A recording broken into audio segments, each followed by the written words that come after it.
GS Jnanpith में आपका बहुत-बहुत स्वागत है। दोस्तों, हम लोग बिहार समसामयिकी के 10 सीरीज़ देख चुके हैं। आज उसके हम लोग 11वीं सीरीज़ को देखने वाले हैं और यहाँ तक हमारा अभी तक 500 क्वेश्चन कंप्लीट हो चुका है। तो और हम लोग लगभग 5 से 6 और इसका सीरीज़ है जिसमें आपको करंट से रिलेटेड जनगणना जो है, आर्थिक सर्वेक्षण है और जो बजट है बिहार का, इनके प्रश्न भी हम लोग लेके आएँगे। तो लगभग 4 से 450 क्वेश्चन और हम लोग देखने वाले हैं, जिसमें कुछ क्वेश्चन करंट से भी रिलेटेड रहेगा, जहाँ से 100% क्वेश्चन बनते हैं। तो इस सीरीज़ को हम लोग 1 से 2 दिन में और ख़त्म करने वाले हैं और उसके बाद हम लोग साइंस का जो है वो सीरीज़ शुरू करने वाले हैं। तो चलिए हम लोग पहले अपने क्वेश्चन पे चलते हैं।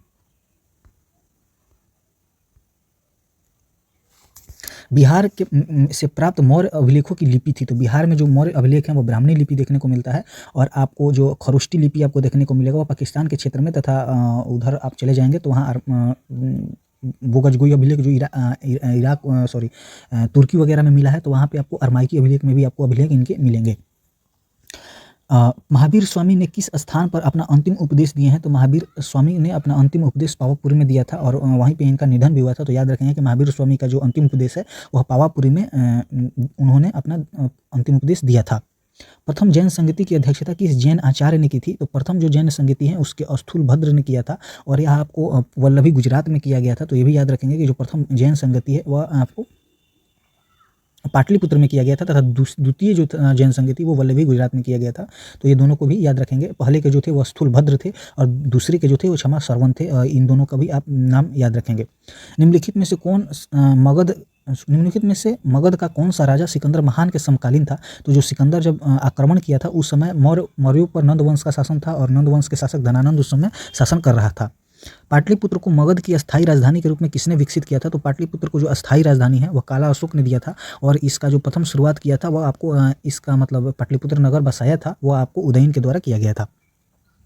किस शासक के कार्यकाल में शैलेंद्र वंश के शासक ने नालंदा में एक बौद्ध मठ का स्थापना करवाया था? तो ये क्वेश्चन आप डबल टिक मार लेंगे कि क्वेश्चन इंपॉर्टेंट है। और यह आपको जो देवपाल थे, देवपाल के समय जो शैलेंद्र शासक थे, ये शैलेंद्र वंश के शासक इंडोनेशिया पे राज करते थे और इन्होंने आपको नालंदा में एक बौद्ध मठ का स्थापना करवाया था और इसके लिए उन्होंने देवपाल से परमिशन लिया था और देवपाल ने उनको यह करने का आज्ञा दे दिया था। तो याद रखेंगे कि जो शैलेंद्र वंश के शासकों ने नालंदा में जो बौद्ध मठ का निर्माण करवाया वह देवपाल के शासन में करवाया था।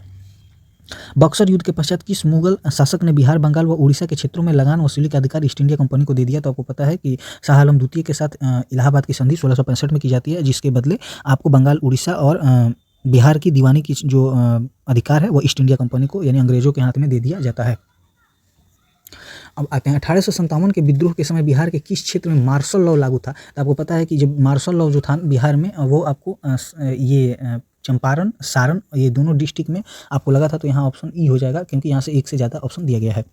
पटना में बिहटा में स्वामी सहजानंद सरस्वती ने किसान सभा की औपचारिक रूप से गठन कब की थी? तो आपको पता है कि इसके जो सबसे पहले थे मुंगेर में 2122 में मोहम्मद जुबैर के द्वारा इसका किसान सभा का गठन कर दिया जाता है, लेकिन जो इसका औपचारिक ऐलान होती है वह 4 मार्च 1928 को आपको किया जाता है। तो ये भी याद रखेंगे डेट को।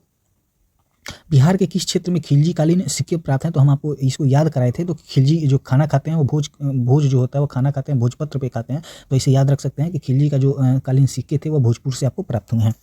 किस मुगल शासक के समय अंग्रेज यात्री पीटर मुंडी ने बिहार की यात्रा की थी? तो पीटर मुंडी का जो संबंध है वो जब भारत भी आता है तो उस समय काल जो था वह शाहजहाँ का काल चल रहा था। तो याद रखेंगे कि शाहजहाँ के काल में जो है पीटर मुंडी जो भारत में भी तथा बिहार में भी यात्रा करता है। तो यहाँ ऑप्शन हो जाएगा हमारा डी। किस मुगल शासक का पुत्र राजकुमार परवेज बिहार का सूबेदार नियुक्त हुआ? जो बिहार के सूबेदार बनने वाला पहला राजकुमार था। तो राजकुमार परवेज जो है वो जहांगीर का पुत्र था और इसके बाद आपको राजकुमार ही बिहार के सूबेदारी का पद संभालने लगते हैं।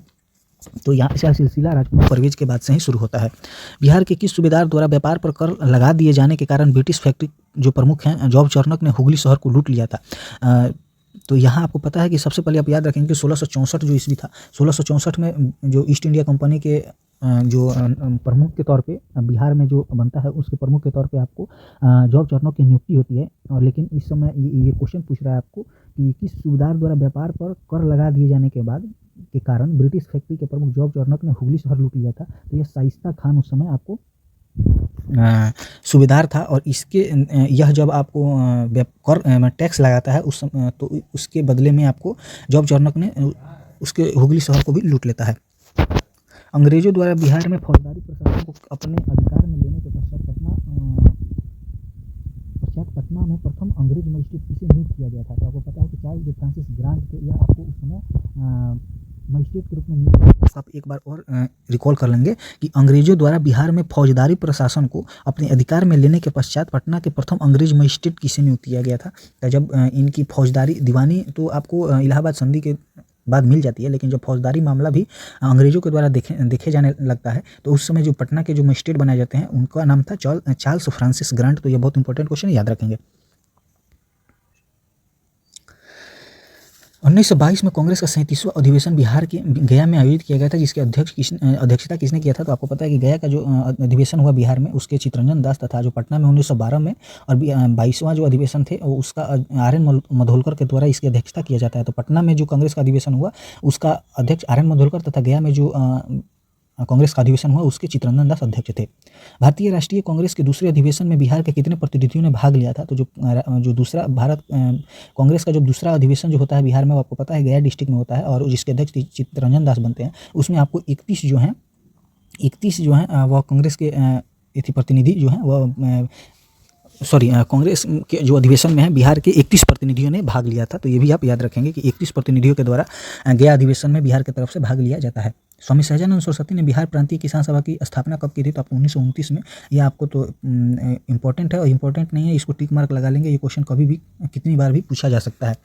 बिहार में होम रूल लीग की स्थापना कब की गई थी? तो बिहार में होम रूल लीग की स्थापना 16 दिसंबर 1916 को मजरूल हक के द्वारा इसका स्थापना किया जाता है। तो याद रखेंगे इसको भी। चंपारण में 3 कठिया पद्धति के अंतर्गत किसानों की अपनी भूमि में कितने भाग नील की खेती करनी होती थी? तो आपको पता है कि 20 कट्ठा में 3 कट्ठा आपको नील की खेती करना उस समय अनिवार्य बना दिया गया था। बिहार में किस आंदोलन के दौरान राजेंद्र प्रसाद ने वकालत छोड़ दी? तो आपको पता है कि जब असहयोग आंदोलन चल रहा था, जब गांधी जी के द्वारा सरकार के कामों में असहयोग का वादा किया गया और उसके विरुद्ध आंदोलन चलाया गया, तो उसी को देखते हुए राजेंद्र प्रसाद के द्वारा आपको इसकी वकालत छोड़ दी गई और यह आपको उस समय असहयोग आंदोलन चल रहा था। सविनय अवज्ञा आंदोलन के दौरान बिहार में पहली बार राजनीतिक अभियोग में गिरफ्तार होने वाली महिला थी। तो आपको पता है कि राजनीतिक अभियोग में आपको गिरफ्तार होने वाली, इसमें आपको सरस्वती देवी तथा सरला देवी, इसका मतलब इसका ऑप्शन हमारा ई हो जाएगा। डॉक्टर राजेंद्र प्रसाद को 9 अगस्त 1942 को गिरफ्तार करके भेजा गया था। तो वो राजेंद्र प्रसाद को बांकीपुर जेल में तथा जयप्रकाश नारायण को हजारीबाग के जेल में रखा गया था। तो ये दोनों क्वेश्चन बहुत इंपॉर्टेंट बन जाते हैं, तो इसको हम लोग याद रखेंगे।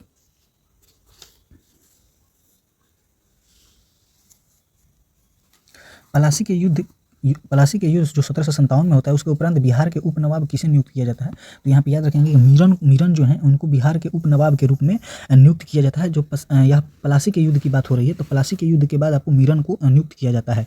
ईरानी यात्री मोहम्मद सादिक किस मुगल शासक के समय बिहार आया था? तो जो ईरानी यात्री था मोहम्मद सादिक, यह आपको जहांगीर के काल में बिहार का इसका भ्रमण करता है। तो याद रखेंगे, ये बहुत इंपॉर्टेंट क्वेश्चन है कि जो मोहम्मद सादिक थे, जो ईरानी यात्री थे, उनका जो आगमन होता है वह जहांगीर के काल में होता है।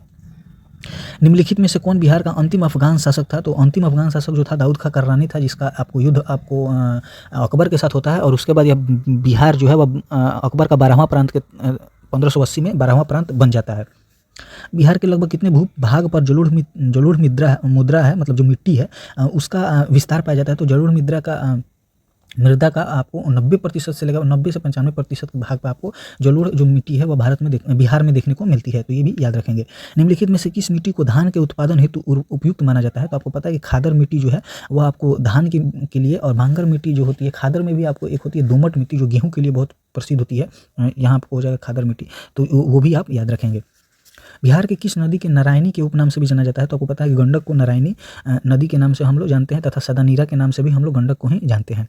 मेची जो नदी है वो किसकी सहायक नदी है? तो मेची जो है वह महानंदा की है और बहुत इंपॉर्टेंट क्वेश्चन है, ये छप सकता है, इसको याद रखेंगे कि मेची जो है वह बिहार की जो महानदी है उसकी सहायक नदी है। गौतम बुद्ध वन्य जीव अभ्यारण्य स्थित है। तो गौतम बुद्ध वन्य जीव अभ्यारण्य आपको जहाँ पे गौतम बुद्ध को प्रथम बार ज्ञान की प्राप्ति होती है वह गया डिस्ट्रिक्ट में ही उनको यह अभ्यारण्य स्थित है। बिहार के कितने जिले उत्तर प्रदेश के साथ सीमा साझा करते हैं? तो जो 8 जिले हैं बिहार के, वो आपको उत्तर प्रदेश के साथ सीमा साझा करते हैं। पूर्व मध्य रेलवे का मुख्यालय बिहार के किस जिले में है? तो पूर्व मध्य रेलवे का मुख्यालय आपको हाजीपुर जो वैशाली डिस्ट्रिक्ट में पड़ता है, याद रखेंगे, तो उसका जो हो जाएगा हमारा वैशाली।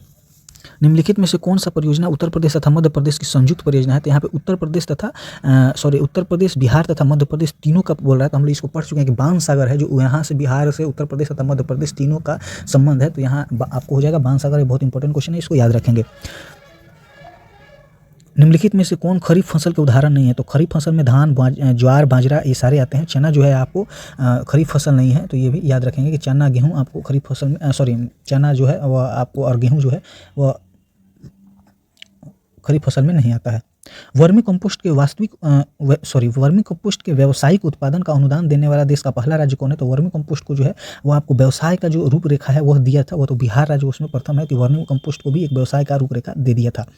बिहार में गन्ना का सर्वाधिक उत्पादन किन क्षेत्रों में होती है? तो आपको पता है कि बिहार का जो उत्तरी पश्चिमी क्षेत्र है, चंपारण का क्षेत्र और उसमें भी पश्चिमी चंपारण, वहाँ पे बिहार का लगभग 55% गन्ना का उत्पादन वहीं से किया जाता है। बिहार में स्थित जो है जैविक उद्यानों में कौन सा सही सुमेलित नहीं है? तो आपको पता है कि उदयपुर वन्य जीव अभ्यारण्य पश्चिमी चंपारण में ये सही है। गौतम बुद्ध वन जीव अभ्यारण्य आपको गया में है, और पंत वन जीव अभ्यारण्य ये आपको राजगीर में है, तथा संजय गांधी जैविक उद्यान पटना में है। तो यहाँ पे हो जाएगा ऑप्शन सी हो जाएगा, क्योंकि यह आपको राजगीर में नहीं है, राजगीर में है, यहाँ पे कैमूर दिया हुआ है। दिए गए विकल्पों में बिहार के किस उत्पाद को जीआई टैग प्राप्त हो चुका है? तो यहाँ पे कतरनी चावल, मगही, पान, शाही लीची, जर्दालू, इन चारों चीज़ों को आपको बिहार में जीआई टैग प्राप्त हो चुका है, तो इसको हम लोग याद रखेंगे। आगे हम लोग बढ़ते हैं। 2011 के जनगणना के अनुसार न्यूनतम जनसंख्या घनत्व किस जिले में है? तो न्यूनतम जो जनसंख्या घनत्व है वो आपको कैमूर में देखने को मिलता है। तो